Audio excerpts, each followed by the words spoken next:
গাজায় যখন শিশু মরে ইউনিসেফ কি করে? আমার ভাইয়েরা, আপনারা জানেন আজ যখন বিশ্বের তথাকথিত মানবতার বন্ধু রাষ্ট্রগুলো মানবতা, হিউম্যান রাইটস, মানবাধিকার বলে বলে মুখে ফেলা তুলতে ফেলছে, অথচ তাদের নাকের ডগায় তাদের ওই মদতে ফিলিস্তিনের গাজায় নির্বিচারে গণহত্যা চলছে। আপনারা জানেন ফিলিস্তিনের গাজায় মানুষের কোনো জীবনের নিরাপত্তা নাই। যে কোনো সময় যে কোনো ভাবে আক্রমণের শিকার হয়ে মানুষের জীবন চলে যাচ্ছে, অথচ যারা আজকে আমাদেরকে মানবতার বুলি শোনাচ্ছে তাদের কোনো দায়িত্বশীল ভূমিকা নাই।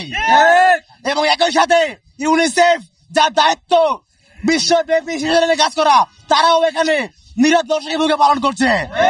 আজকের এই সংক্ষিপ্ত সমাবেশ থেকে নেতানিয়াহুর কুশপুত্রিক দাহনের মাধ্যমে আমরা বিশ্বকে বার্তা দিতে চাই, আর যদি কোথাও এইভাবে মানবাধিকার লঙ্ঘিত হয় তাহলে বিশ্ববাসী চুপ থাকবে না।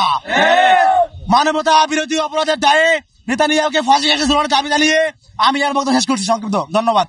ইতিহাসের শ্রেষ্ঠ কালপিট, হাজারো শিশুর হত্যাকারী যে হত্যা এখনো চলছে, বেঞ্জামিন নেতানিয়াহুর পুষ্পতলিকা ইউনিসেফ অফিসের সামনে জ্বালিয়েছি। আজকে বিশ্ব মানবাধিকার দিবস উপলক্ষে আমরা বিশ্বকে এবং সারা বাংলাদেশকে এমন একটি মেসেজ পৌঁছে দিতে চাই যে বাংলাদেশের মতো একটা রাষ্ট্র থেকেও আমরা মানবাধিকারের পক্ষে। আমরা সেই গাজায় হত্যাকারী বেঞ্জামিন নেতানিয়াহু যেসব আমাদের হাজারো ভাই এবং বোন এবং শিশুদেরকে হত্যা করছে তাদের বিপক্ষে সোচ্চার।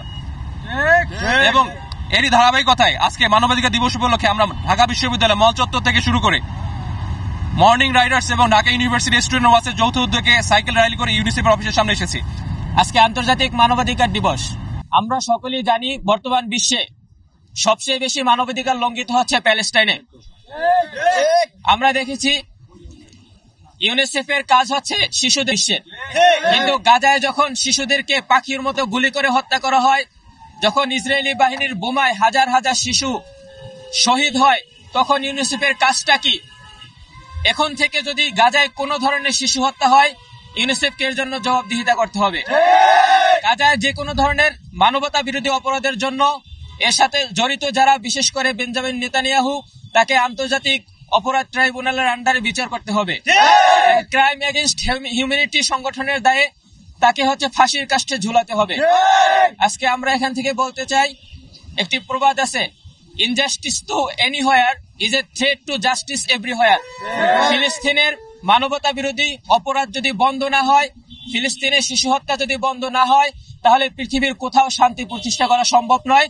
আমরা আজকে বাংলাদেশের ইউনিসেফের অফিসের সামনে থেকে এই দাবি জানাতে চাই, অচিরেই গাজা সহ সারা পৃথিবীতে যত জায়গায় শিশু হত্যা হয়, যত জায়গায় মানবতা বিরোধী অপরাধ